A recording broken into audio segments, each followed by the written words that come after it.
Olá, eu sou Arthur Ribas, estamos aqui para mais um vídeo do Projeto Gênios, um projeto onde nós ajudamos as pessoas a construírem legados de contribuição social. Ou seja, nós ajudamos as pessoas a ajudarem outras pessoas. E no vídeo de hoje, a gente vai elucidar os conceitos mais importantes que as pessoas precisam conhecer a respeito de iniciativas sociais. A gente vai discutir os diferentes tipos e níveis de iniciativas sociais.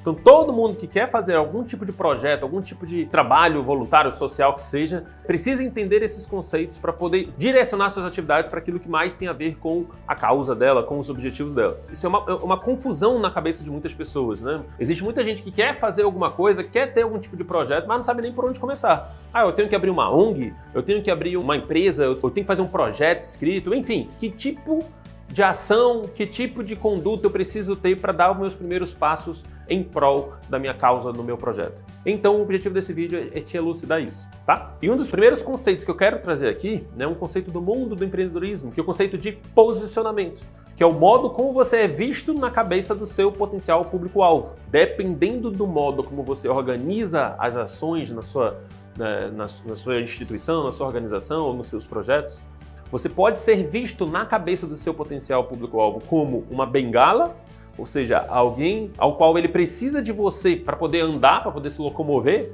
ou ele pode lhe ver como alguém que veio para libertar pássaros de uma gaiola. Então, o modo como você organiza suas ações, nos seus projetos, nas suas organizações, eles vão gerar essa percepção na cabeça do seu potencial público-alvo. Tá? E a gente vai poder entender quais são os motivos que levam a cada uma dessas percepções, como bengala, como alguém que liberta ali passarinhos de uma gaiola, e você vai poder decidir que tipo de ação tomar, com os seus projetos, com as suas iniciativas, tá bom? E tudo isso depende da mentalidade que você tem em relação às suas atividades sociais.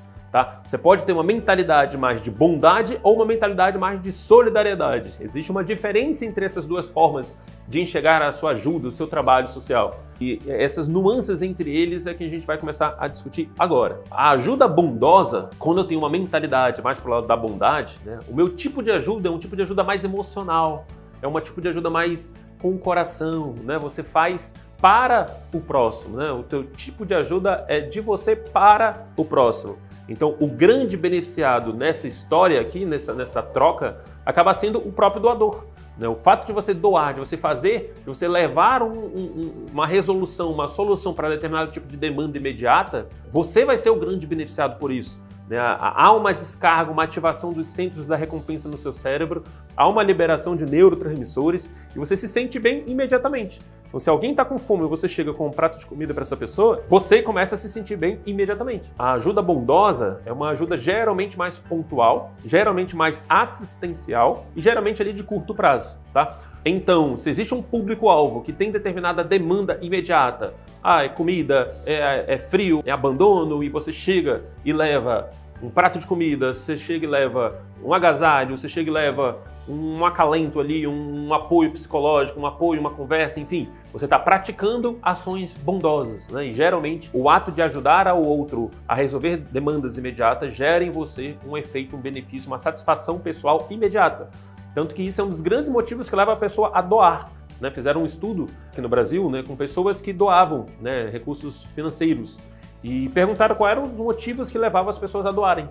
E a maior resposta, a resposta mais comum dada pelos brasileiros era que o ato de doar fazia as pessoas se sentirem bem. Então, por se sentirem bem, elas doavam. Beleza, não há nada de errado com a ajuda bondosa. Você só precisa ter em mente que a ajuda bondosa para o mesmo público-alvo, num período, no médio e no longo prazo, ela tende a levar à dependência, tá? Se eu tenho um terceiro que resolve meu problema de uma forma mais contínua, e esse terceiro está me dando essa segurança de que eu não preciso mais me esforçar para resolver esse problema, uma vez que ele resolve esse problema para mim, para que eu vou buscar a solução disso? É até inconsciente isso. Se você está ali todos os dias levando uma comida para um morador de rua, todo santo dia após dia, semana após semana, mês após mês, e chega um dia, ao final de tantos meses que você não leva, é capaz desse morador virar para você e falar: poxa, fiquei com fome aqui porque você não trouxe minha comida ontem. Você só precisa ter em mente que ajudas bondosas no médio e longo prazo tendem a levar à dependência, tá? Tendem a fazer com que o potencial público-alvo lhe veja como uma bengala. Então ele fica dependendo de você para resolver aquele problema, tá bom? Então é importante você ter em mente isso, que a ajuda bondosa é uma ajuda de você para o outro, você é o grande beneficiado. Geralmente são projetos mais assistenciais, são projetos pontuais e são projetos que, se mantidos no médio e longo prazo, tendem a gerar dependência. É um pouco diferente das ajudas mais solidárias. Quando eu tenho uma ajuda solidária, é uma mentalidade mais racional, né? É uma ajuda mais planejada, mais pensada, é uma ajuda de você com o próximo, né? Diferente da ajuda bondosa, que é de você para o próximo. Então você se coloca junto com o público-alvo, você, através de um diálogo, através de uma vivência com este público-alvo, com esta causa, você propõe junto com ele soluções para a resolução das causas do problema. Então, a ajuda solidária, ela tende a ser mais de médio e longo prazo. Ela tende a envolver um processo mais educativo. Ela tende a ser construída com o público-alvo. Por ela demorar um pouco mais, por ela nem sempre trazer um benefício imediato para quem está ajudando, ela geralmente é a ajuda menos realizada. 90% das formas de ajudar, da mentalidade de ajudar das pessoas, é através de ajudas bondosas. Você conversar até com grandes filantropos, né, são pessoas que doam grandes quantidades de alimento, grande quantidade de recursos, mas basicamente ajudas mais bondosas, mais pontuais. E a ajuda solidária, a mentalidade solidária, ela demanda, né, um tipo de ajuda um pouco mais trabalhada. Mas o grande diferencial dela é que ela visa conduzir o público-alvo de um ponto A para um ponto B. Tá? Ela visa levar autonomia e sustentabilidade para aquele público-alvo. Tá? Ela visa fazer com que aquele público caminhe com as próprias pernas. Ou seja, ela solta os passarinhos que estão presos para eles voarem por conta própria. A primeira organização que eu criei, né, foi chamada de Associação Saúde Solidária. Por quê? Porque não me interessava só, por exemplo, chegar numa comunidade e atender essa comunidade. O que eu passei a entender foi que grande parte das causas de adoecimento das pessoas se davam por fatores sociais, né? O ambiente em que a pessoa vive favorecia a doença e não a saúde. Então, se eu não estou inserido num ambiente mais favorável à saúde do que à doença, não adianta eu ficar te dando um monte de remédio toda hora, não adianta eu ficar tratando a sua doença toda hora. Então, o que seria uma organização com mentalidade bondosa na área da saúde? Né? Uma organização que vai ali oferecer atendimentos gratuitos ou a preços baixos ali para determinado público que não consegue pagar. Isso seria uma mentalidade bondosa. Porém, não era exatamente a minha mentalidade nesse momento. Então, dentro da minha mentalidade solidária, eu criei uma organização para desenvolver projetos e empreendimentos que ajudassem as pessoas a construírem um ambiente mais favorável à saúde do que à doença. Que pudesse gerar educação, melhorar o nível de renda, melhorar o ambiente, as condições de moradia, que pudesse estimular hábitos de vida mais saudáveis. Então, a partir do momento que eu atuo na base do problema, né, nas condições em que a pessoa vive, no ambiente em que a pessoa vive, eu tendo a criar saúde de uma forma mais longitudinal, de uma forma mais contínua e duradoura. Você pode levar esse conceito, essas diferenças entre mentalidade para a sua vida, né, para a sua prática profissional.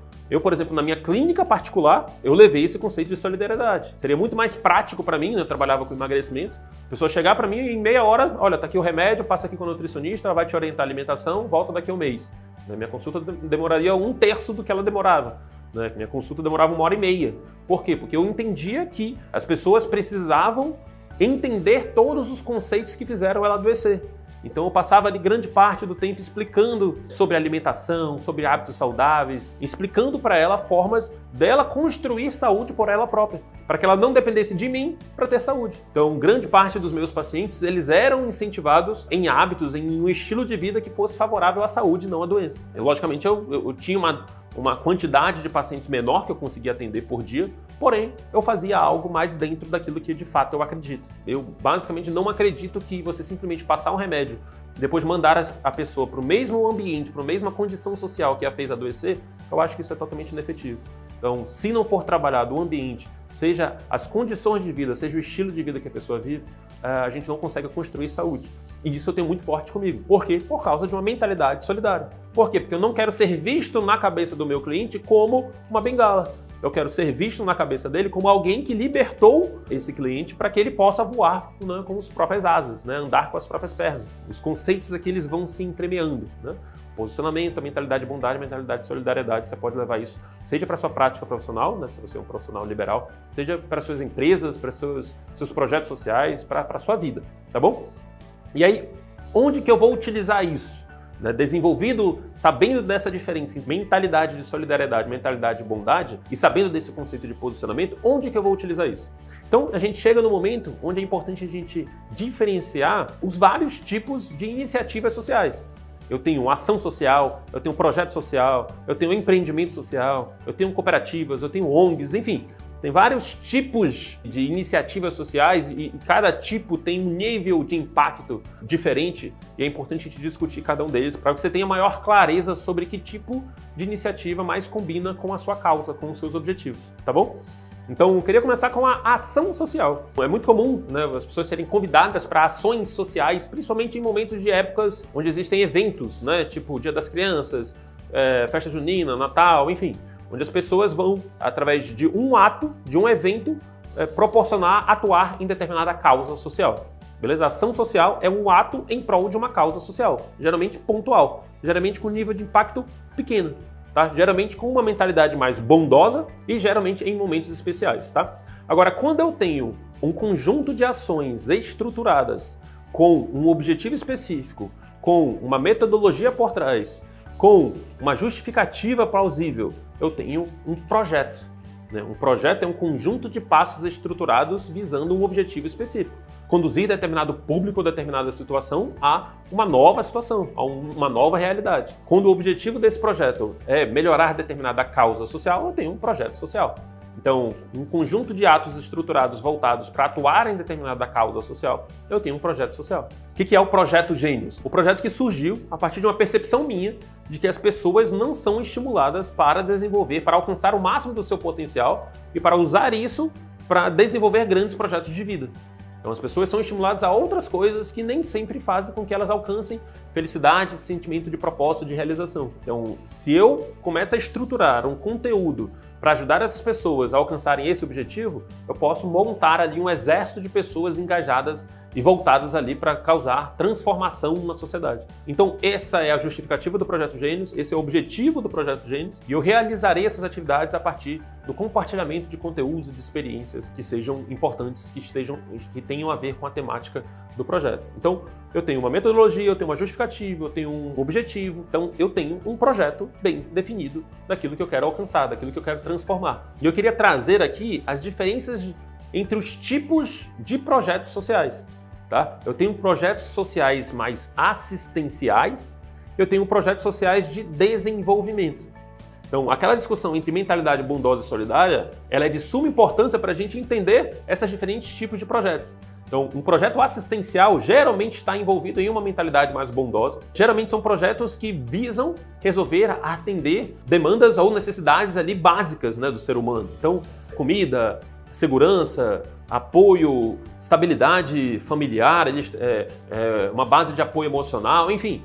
As pessoas têm demandas específicas, básicas, que muitas das vezes não são atendidas, né? E nem sempre o poder público consegue atender essas pessoas. E aí surge ali as organizações, né, do terceiro setor, as empresas, enfim, surge ali uma outra instituição jurídica que vai buscar ajudar essas pessoas a alcançarem pelo menos as suas demandas básicas, né, como comida, como segurança, como casa, como moradia, enfim. Então, um projeto assistencial, né, um projeto geralmente mais pontual, geralmente com nível de impacto de transformação pequeno em relação aos projetos de desenvolvimento. Então, basicamente, eles são voltados para garantir demandas básicas. Existem alguns públicos que você não tem como fugir de um projeto assistencial. Está falando, por exemplo, da causa animal, da causa infantil, né, das crianças. Como é que você vai, que tipo de projeto você vai dar apoio à criança em situação de vulnerabilidade? São projetos assistenciais. São projetos que vão garantir ali as demandas básicas dessas crianças, ou desses animais, né, se for a causa animal. Então, tem algumas áreas, algumas causas que você não tem como fugir muito de projetos assistenciais. O grande ponto aqui é que todo projeto assistencial, ele demanda de financiamento externo. Raramente você vai conseguir algum tipo de atividade econômica num projeto assistencial. Não tem como colocar as crianças para produzir alguma coisa e vender alguma coisa nesse sentido. Não. Você não tem como, enfim, botar os animais ali, empoderar os animais para que, enfim, pode até vender, gerar algum tipo de atividade econômica ali a partir do projeto, mas muito dificilmente será alguma coisa que garantirá a sustentabilidade, a viabilidade daquilo. Então, basicamente, na maior parte das vezes, os projetos sociais voltados para a parte assistencial, geralmente eles vão depender de financiamento de organização externa.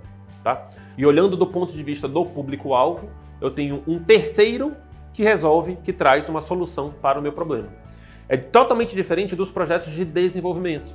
Nos projetos de desenvolvimento, eu tenho um terceiro que me ajuda a construir uma solução para o meu problema. Então, no primeiro, eu entrego o peixe, né? Eu dou o peixe pronto para quem está com fome. No segundo, também não é só entregar a vara, não é simplesmente entregar uma solução pronta.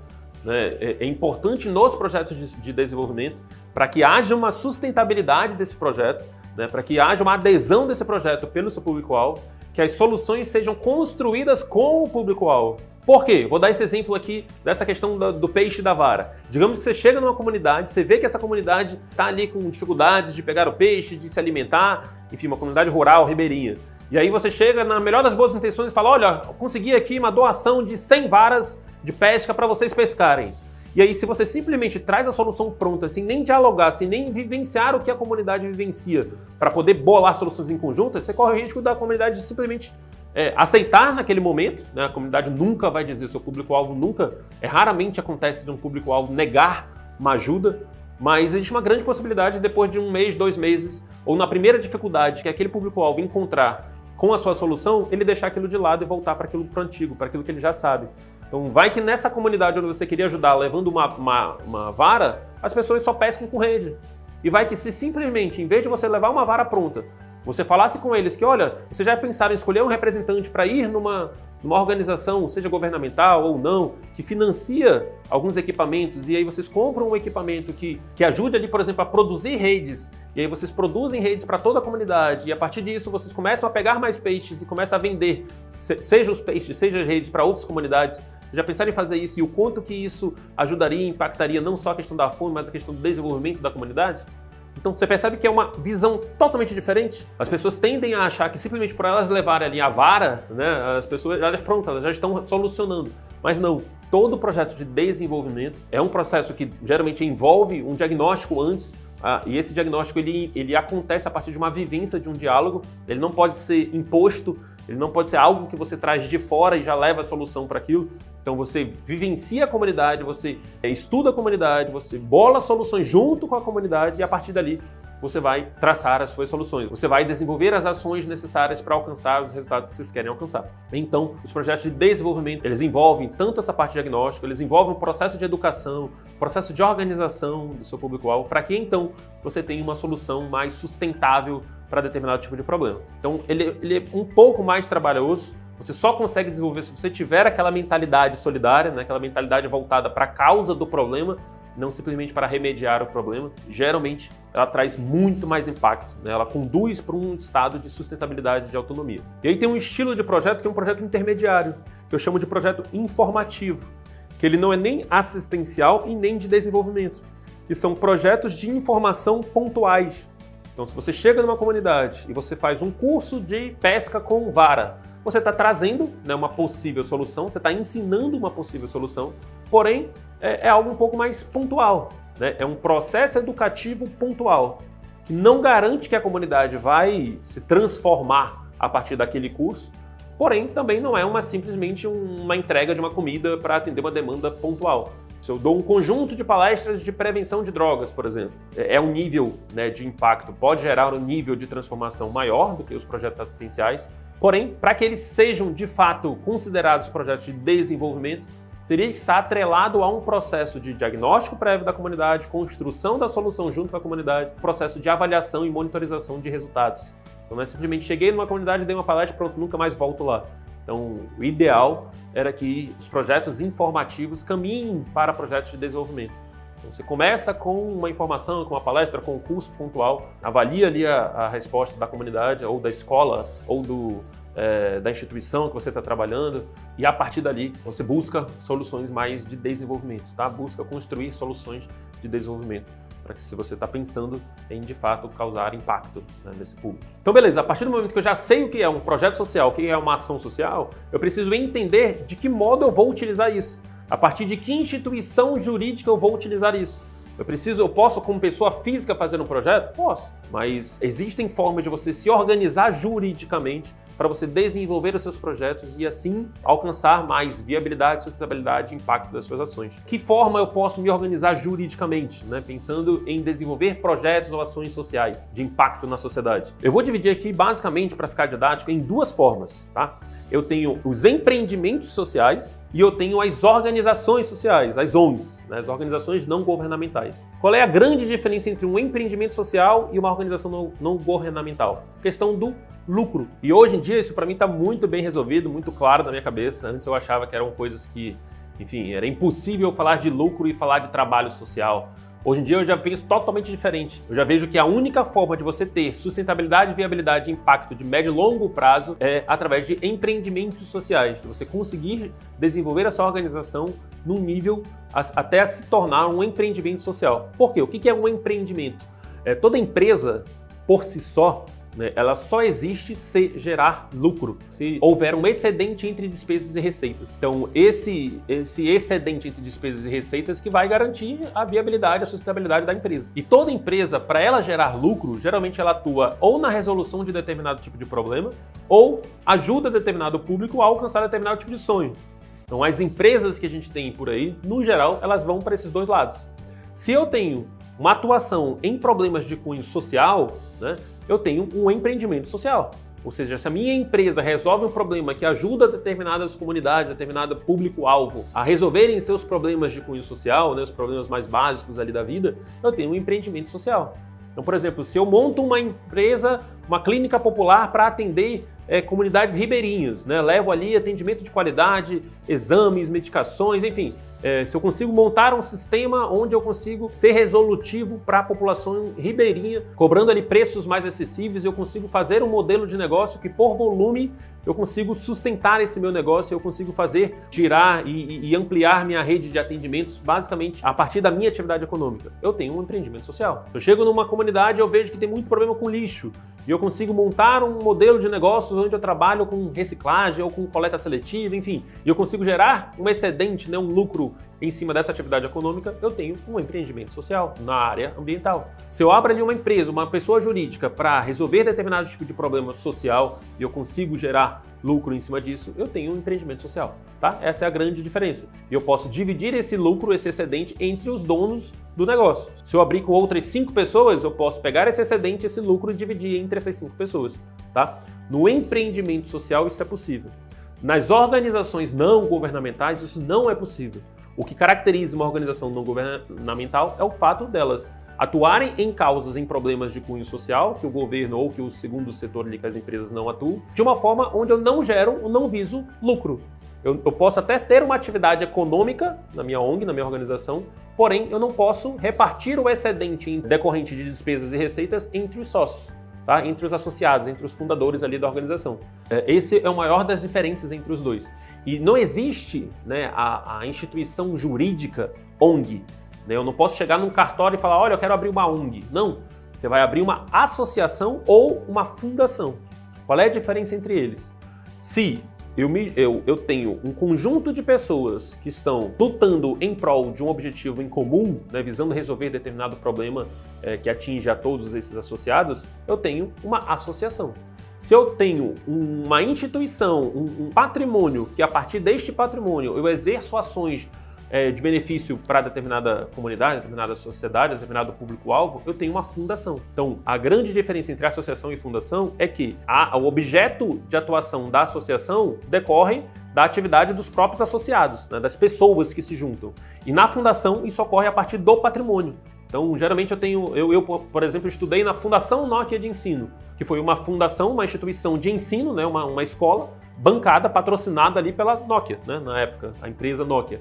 Então, geralmente tem causas específicas na educação, pode ser hospitais, né, eu tenho aí as casas, as Santa Casas, as instituições filantrópicas ali, geralmente são fundações, né, juridicamente são conhecidas como fundações, ou seja, organizações que não visam lucro, apesar de terem determinado tipo de atividade econômica, mas que não visam lucro e que esse excedente gerado entre as atividades que elas exercem, né, que elas podem até cobrar por isso, ele é revertido na própria causa. Seja na fundação, seja na associação, não pode haver essa divisão de lucros. É diferente, por exemplo, da cooperativa. A cooperativa é um tipo de empreendimento social onde várias pessoas se juntam, voltadas para produzir ou exercer determinada atividade econômica. O que diferencia a cooperativa da empresa é basicamente a questão de tomada de decisões, né, que na cooperativa ela é de 1 para 1, ou seja, cada pessoa que está ali no quadro dos fundadores ali da cooperativa tem direito a um voto, né, nas decisões da organização. E nas empresas, geralmente, as decisões são tomadas pelos donos da empresa. E geralmente relacionado ao percentual de participação, né, no ato de constituição ali da empresa. Essa é basicamente a diferença, mas a cooperativa não deixa de ser um empreendimento social.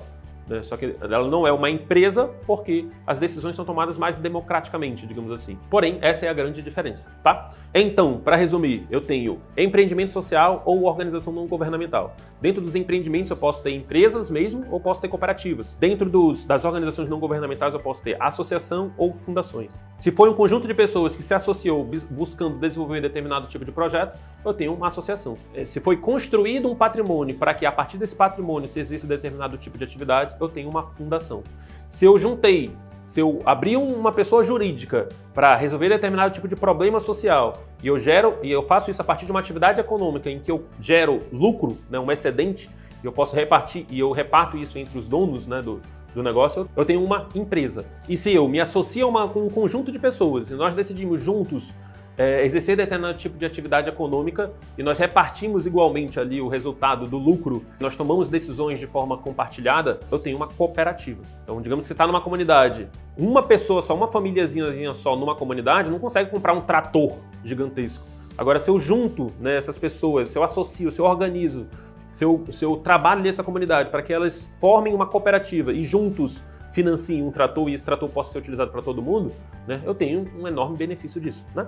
Então, geralmente as cooperativas e as associações, elas surgem disso, né? As associações de moradores ou as cooperativas, elas surgem a partir dessas demandas que vão surgindo, né, nas comunidades em que as pessoas percebem que elas juntas são muito mais fortes do que elas separadas, né? Elas cada um lutando por si só.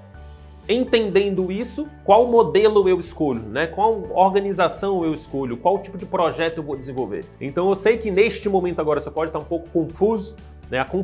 A informação nova gera confusão, isso faz parte do processo de aprendizado, mas eu espero que com o tempo, à medida que nós formos discutindo cada tópico desse aqui de uma forma mais profunda, você possa alcançar um nível de sabedoria, né? E essas decisões sobre qual caminho escolher sejam muito mais fáceis, né? Você tenha clareza de escolher qual caminho seguir dentro desse processo. Então, basicamente, você vai escolher qual caminho desse seguir dependendo do seu momento de vida, dependendo dos seus objetivos, dependendo do tempo que você tem disponível, dependendo da sua causa, do seu propósito. Então, vamos lá. Se você está num momento de vida onde você ainda está construindo, né, sua formação profissional, você ainda está ali no processo de garantir o seu, muito provavelmente vai ser bem difícil você começar a criar ali uma organização do zero, sozinho. Então, dependendo do seu momento de vida, se você já atingiu um nível onde você tem mais tempo e recursos para direcionar para os seus projetos, você já pode ir mais pensando nas organizações. Caso você ainda esteja no início desse processo, talvez valha você começar a ter experiências em outras organizações, né, em quem já está no campo de batalha, tentar vivenciar ali os diferentes tipos de causas, tentar participar ali de diferentes tipos de projetos, diferentes tipos de organizações, para você meio que tentar entender como que funciona cada um desses tipos e pensar a partir do momento que você tiver, né, um pouco mais de tempo e de recursos disponíveis para dedicar para o seu projeto, para que você tenha mais clareza na decisão, tá? Então, momento de vida, né, seu objetivo, você pode estar no momento onde você quer ajudar mais para você se sentir bem, isso acontece, né? Tem pessoas que estão em momentos de ansiedade, depressão, e que o fato de estarem ajudando o outro, tem um enorme benefício disso. Recentemente eu fui para um abrigo, né, de apoio a crianças em situação de vulnerabilidade e eu saí de lá totalmente renovado, né? Fui lá para brincar com as crianças, para servir comida, então foi uma coisa mais pessoal minha, né? Meu nível de impacto naquelas crianças foi muito pequeno, mas o retorno que eu tive, né, a renovação ali de energia que eu tive foi muito grande, que para mim justificou. Então vai que você está num momento onde você ainda não está se sentindo seguro para doar totalmente, né, num projeto mais solidário, num projeto mais de desenvolvimento. Então vale ser, neste momento, criar um pouco de experiência ali nos projetos assistenciais, nos projetos mais pontuais e, com o tempo, né, focar nos outros tipos de projetos mais profundos. Então, momento de vida, né, seu tempo disponível, porque a gente vai discutir aqui em outros conteúdos que a organização de tudo isso daqui, né, a gestão de tudo isso daqui, ela não é tão simples, né? Ela demanda um tempo Então, se você está num momento onde você tem só 30 minutos disponível por semana, muito provavelmente você não vai conseguir tocar uma organização, né? Tocar uma empresa, uma ONG, uma associação, uma fundação, enfim. Mas, dependendo se você já está num momento onde você consegue liberar mais tempo e recursos, a gente vai avançando, né, nos níveis e nos tipos de projetos, tá? E um dos pontos mais importantes disso tudo é você descobrir de fato qual é o seu propósito, qual é a sua causa, qual é aquilo que mais te incomoda, aquele problema social que mais te incomoda, que mais você quer utilizar, tudo aquilo que você tem de recursos para resolver. Então, a gente vai ter um conteúdo específico sobre propósito, sobre causa, né, sobre esse conceito de causas. E a partir do momento que você identifica isso, você vai ver que vai ser muito mais fácil você tomar esse tipo de decisão, tá? Porque determinadas causas demandam determinados tipos de projetos. É importante, o ponto de partida é justamente essa definição de causa, de propósito, tá? O que te brilha os olhos. O que no momento onde você estiver partindo, você estiver ali no seu último dia da sua vida, você vai poder olhar para trás e vai poder dizer: eu estou indo agora com o sentimento de dever cumprido porque eu lutei e atuei nesta causa, eu lutei e atuei para melhorar isso, para contribuir para a resolução disso. Então, o conceito de propósito de causas, ele é muito importante, vai ser um dos grandes assuntos que a gente vai discutir nos próximos vídeos. Tá bom? Eu quero finalizar aqui esse vídeo de hoje contando uma história, né, que ilustra muito bem aquela questão da mentalidade, né, de bondade, solidariedade, os tipos de projetos, o tipo de ajuda e as consequências decorrentes do tipo de ajuda que você faz. Numa das viagens que eu fui para o Quênia, né, para a África, eu estava justamente apresentando esses conceitos, né, de solidariedade, de bondade, e a partir do momento que eu expliquei tudo isso, né, uma das pessoas de lá da ONG que eu estava me contou uma história. Ela falou: olha, isso que você está falando tem muito sentido e eu vou te dizer por quê. E ela contou a seguinte história. Existia uma comunidade rural no Quênia, né, uma comunidade bem pobre, e essa comunidade, eles não tinham acesso fácil ali à água, né? Eles tinham que andar longas distâncias para eles poderem ter acesso a um laguinho lá, onde eles abasteciam ali baldes para levar para a comunidade. E geralmente quem fazia isso eram as crianças, né? Os jovens. Então as famílias colocavam ali os jovens para eles irem lá pegar água, né? Isso era uma atividade até cultural ali da comunidade, para que eles abastecessem ali a comunidade como um todo. E aí o que aconteceu? Chegou uma ONG nessa comunidade, se compadeceu de tudo aquilo, achou que, meu Deus, quanto sacrifício, e disse: cara, vou construir aqui um poço para vocês, tudo bem? Tudo bem, né? A comunidade aceitou, construíram ali poço, e aí toda a comunidade teve acesso à água através do poço. Passados 6 meses, né, um representante ali da ONG voltou e foi ver como é que estava a comunidade. E aí o que ela percebeu? O poço estava desativado. E aí ela achou muito estranho aquilo, começou a investigar o que aconteceu, por que esse poço está desativado. E eles, ninguém falava ali, e acabou que depois de muito pesquisar, depois de passar uns 2, 3 dias ali na comunidade, ele conseguiu encontrar o real motivo que aquele poço estava desativado. Na verdade, ele foi testar e o poço estava funcionando. E aí o que aconteceu? Olha só. Geralmente nessas comunidades mais carentes, né, você tem famílias, né, muito populosas, né, famílias de 6, 7, 8 pessoas. Geralmente o pai, mãe e aí seus 5, 6 filhos. E aí todos eles moravam em casas em dependências de um só cômodo. Então todos eles dormiam numa casa, numa dependência de um cômodo. E aí o que acontecia? Qual era a cultura da comunidade? Geralmente, neste momento onde as crianças iam pegar água, era o único momento em que a comunidade se sentia, em que as famílias ali, o pai e a mãe, se sentia livre, né, via a possibilidade de ter as suas relações sexuais. Então, fora isso, era impossível, com 5, 6, 7 crianças ali, um por cima do outro, como é que eles iam, enfim. Então, neste momento onde as crianças iam pegar água, eles tinham as suas relações. À medida que a ONG chegou e cavou o poço, ela acabou com isso.